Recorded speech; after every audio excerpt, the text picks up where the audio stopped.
My name is Sena Hughes. I am a senior here at Whitworth. I'll graduate in the spring. And I did my internship at First Presbyterian Church of Snohomish, Washington. My name is Craig Bingham. I just graduated last May, so I'm my first year out of Whitworth, and I interned at Tierra Nueva.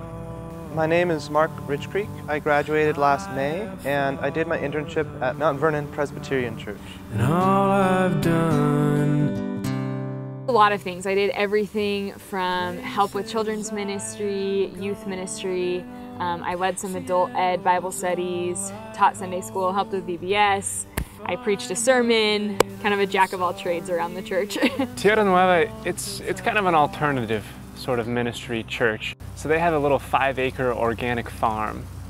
And my role was just to hang out, pull some weeds, plant vegetables. Their heart behind it is providing job opportunities.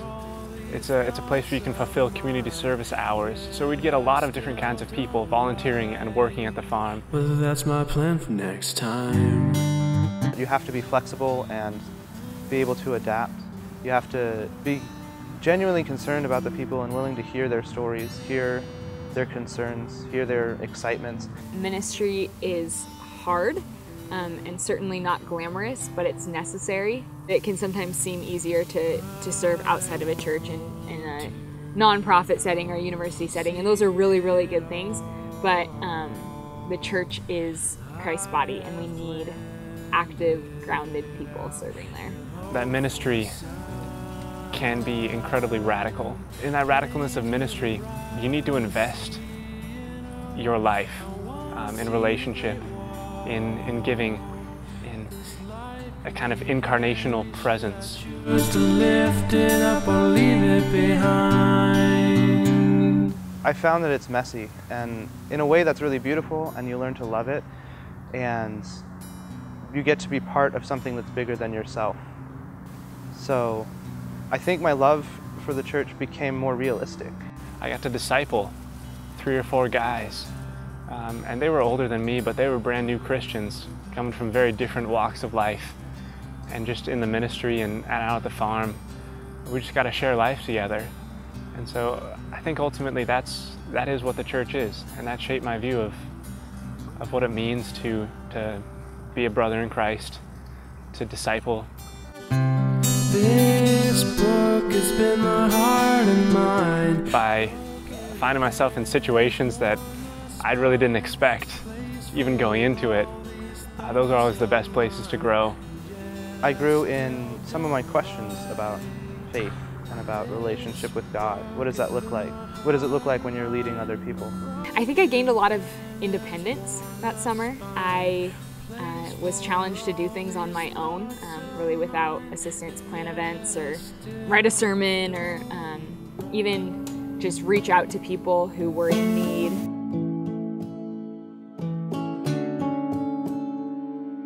It really opened my eyes, broadened my perspective on what my calling could be.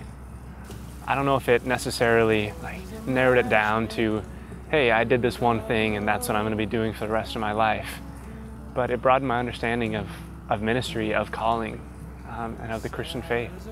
Helped me understand that I don't think I'm ready for pastoral ministry yet.